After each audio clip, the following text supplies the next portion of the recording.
ஏதோ அஜித் ரேஸுக்கு போயிட்டாரு, இவரும் அரசியலுக்கு வந்துட்டாரு. ஒரு கேப் இருக்கு, ஒழுங்காக பொழைச்சிட்டு போகலாம்.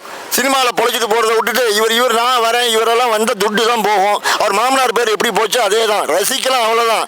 தலைவராகிறதுக்கெல்லாம் வாய்ப்பே இல்லை. இவனு நற்பணி மன்றம் பண்ணாரா? நற்பணி மன்றத்துக்கு ஏதாவது செஞ்சாரா? ஒன்றுமே இல்லையே. ஒரு இனிமே தான் செய்ய போகிறேன்னு இருக்காரு. இனிமே தான் ரசிகர் மன்றத்துக்கு செய்ய போகிறேன்னு இருக்காரு. இவர் அப்படி இல்லை. என்னைக்கு நற்பணி மன்றம் ஆரம்பித்தாரோ அன்னிலேருந்து அவருடைய இன்றைக்கி இருக்கிற மினிஸ்டர்ஸ், இன்றைக்கி இருக்கிற எம்எல்ஏலாம் பார்த்தீங்கன்னா அவங்களுக்கே அந்த போஸ்டிங் கொடுத்தாங்க. நமக்காண்டி 25 வருஷம் உழைச்சாங்கடா, அவங்களுக்கு நம்ம நன்றி செலுத்தினமே தான் இப்போ முதலமைச்சர் அவங்களுக்கு போஸ்டிங் கொடுத்துருக்காங்க. ஒவ்வொரு மினிஸ்டருக்கும் சாதாரணமாக ஒன்றும் கொடுக்கல. இவர் என்ன மாமனார் மாதிரி கட்சி ஆரம்பிப்பேங்கிறாரு. அது எத்தனை நாளைக்கே தெரியல, அந்த கட்சி எத்தனை நாள் இருக்குன்னு தெரியல. முதல்ல இன்றைக்கி இருக்கிற பாலிடிக்ஸை எதிர்த்து வர முடியுமா? 30 வருஷத்து கட்சியை 3 வருஷத்து கட்சி தூக்கி அடிச்சிருக்க இவரால் முடியுமா? இவருக்கு அந்த கெப்பாசிட்டி கிடையாது, அது வாய்ப்பே இல்லை.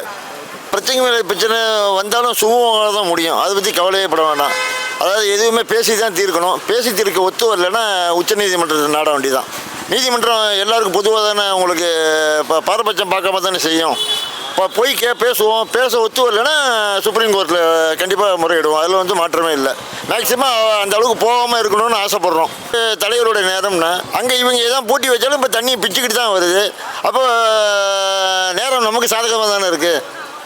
நமக்கு இது நேரம் சாதகமாக இருக்குது, ஒன்றும் பிரச்சனையே கிடையாது. இன்னும் மழை பெய்யும், இன்னும் மழை பெய்ய அவங்க நமக்கு விட்டுக்கிட்டே தான் இருப்பாங்களே தவிர இனிமேல் நிப்பாட்டுறதுக்கு வழியே இல்லை. அதாவது காரணம் இல்லாமல் செய்ய மாட்டாங்க.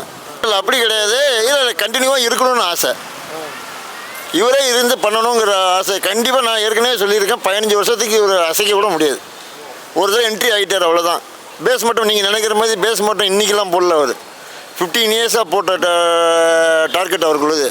ஆஃபீஸ்லேருந்து பார்த்தீங்கன்னா, கேரவன்லேருந்து பார்த்தீங்கன்னா எதுவுமே டக்குலாம் ஒன்றும் செய்யலை. எல்லாம் ஆல்ரெடி பிளான், ஒரு டீம் ஒர்க்காக இருந்து பண்ணியிருக்காரு. இது வரைக்கும் நீங்கள் மக்களுக்கு என்ன பண்ணார்லாம் கேட்குறாங்க. இந்த சின்ன வயசில் கொஞ்சம் கொஞ்சமாக இருக்கிற ஃபண்ட் இல்லாத இடத்துலையும் கொஞ்சம் கொஞ்சமாக பண்ணிட்டு வர்றாரு. அதை நினச்சி நம்ம பெருமை பண்ணணும்.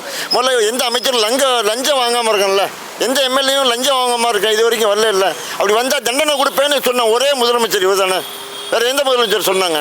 யாரும் சொல்லலை. இவர் துணிச்சலாக சொன்னார், எங்கிட்ட இருக்கிற யாரும் தப்பு செய்யக்கூடாது. அதாவது மினிஸ்டராக இருந்தாலும் சரி, எம்எல்ஏ இருந்தாலும் சரி. அதை இப்போ ஒவ்வொருத்தருப்பும் கூட அதை அறிவிச்சிட்டு சொல்லிக்கிட்டு தான் இருக்காரு. இது வரைக்கும் அந்த மாதிரி தப்பு எதுவும் நடந்ததாக தெரியல. எதுக்கோ தோன்ற வேண்டியது இங்கே இப்போ தோண்டியிருக்காங்க. ஏன் இன்றைக்கி அவங்களுக்கு சந்தேகம் வந்தது? என்றைக்கு எலெக்ஷன் முடிஞ்சதில்லை, அன்றைக்கி என்னுடைய ஓட்டு சந்தேகம் வந்ததில்லை, அன்றைக்கே கேட்டிருக்க வேண்டியதானே. இத்தனை நாள் எதுக்கு? வேறு ஏதோ ஒன்று மறைக்கிறதுக்கு இந்த குண்டை போடுறாங்க. சான்ஸே இல்லைங்க. ஒரு தடவை வர விட்டுட்டீங்க. இல்லை எம்ஜிஆர் எப்படி வர விட்டீங்க, அது மாதிரி இவரை வர விட்டுட்டீங்க. இனிமேல் இவராக போனால் தான் உண்டு. எனக்கு வேண்டாண்டா, அரசியலே வேண்டாண்டான்னு சொன்னால் தான் உண்டு தவிர, இவருக்கு நேரம் சாதகமாக இருக்குன்னு சொன்ன முதலே நான் தானேங்க. இவர் நேரம் 5 வருஷத்துக்கு முன்னாலே ஒரு அரசியல் சொன்னி நம்ம தானே. இப்போ ஒவ்வொரு பிரச்சனைக்கும் அந்த ஆள் எடுத்தோன்னே ஜெயிக்கக்கூடாதுங்க. போராடணும். அப்போ தான் அஸ்திவாரம் நல்லா போட முடியும். பில்டிங் ஸ்ட்ராங்காக நிற்கும். ஒரு 20 அடி மாளிகை மாதிரி ஒரு படிப்படியான வளர்ச்சி வந்துக்கிட்டே தான் இருக்கும். அதாவது விமர்சனம் பண்ணி தானே ஆகணும். விமர்சனம் பண்ணாமல் இருந்தால் அது அரசியலே கிடையாது. நான் கூட என்னுடைய கட்சி விமர்சனம் பண்ணுவேன். தப்பு செஞ்சால் கேட்க தான் செய்வேன். என் முதலமைச்சரே தப்பு செஞ்சாலும் கேட்க தான் செய்வேன். அதுதான் ஜனநாயகம். எது நடைமுறையோ அதை செயலில் கொண்டுருக்காரு, அவ்வளோதான். எதாவது நடைமுறையாக செய்யணுமோ அதை படத்தில் கொண்டுருக்கிறாரு. இனிமேல் நடைமுறையில் என்ன காமிக்கணுமோ அதை மக்களுக்கு காமிச்சிட்டு இருக்காரு. இப்போ அதை எப்படி சொல்கிறது, பெண்களுக்கு பாதுகாப்பு இல்லைன்னு சொல்லிட்டு இருந்தாங்க. இப்போ அப்படி படிப்படியாக ஸ்டெப்பாக குறைஞ்சிருச்சு. முன்னே இருந்ததுக்கும் இவர் வந்ததுக்கும் இப்போதுக்கும் பார்த்தீங்கன்னா இல்லை. போதைப் பொருளுக்கு சொல்லியிருக்காரு, இன்னும் கொஞ்சம் ஸ்ட்ரிக்ட் பண்ணணுங்கிறது தான் என்னுடைய விருப்பம். போதைப் பொருள் இன்னும் புழக்கத்தில் தான் இருக்குது, அது மறுக்க முடியாத உண்மை. அதை இன்னும் கொஞ்சம் புழக்கிட்டா நல்லா இருக்குமே. அதுக்கு முதல்ல வடநாட்டை வீட்டை ரைடு பண்ணுங்களேன். போதைப் பொருள் எங்கே இருக்குதுன்னு பார்த்தீங்கன்னா வடநாட்டிலேருந்து இங்கே வந்தவன்ட்டு தான் போதைப் பொருள் இருக்குது. நம்ம ஆட்கள்கிட்ட போதைப் பொருள் உண்டானதுக்கே வாங்குறதுக்கே வக்கில்லை, அன்றாட செலவுக்கே காசு இல்லை.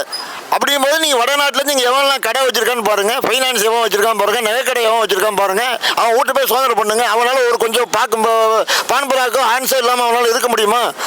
அதை விட்டுட்டு நீங்கள் நம்ம மக்கள்கிட்ட போய் ரைடு பண்ணுறேன் தேடி பிரயோஜனம் இல்லை. முதல்வருக்கு இதை நான் ஓப்பனாகவே தெரிவிச்சுக்கிறேன்.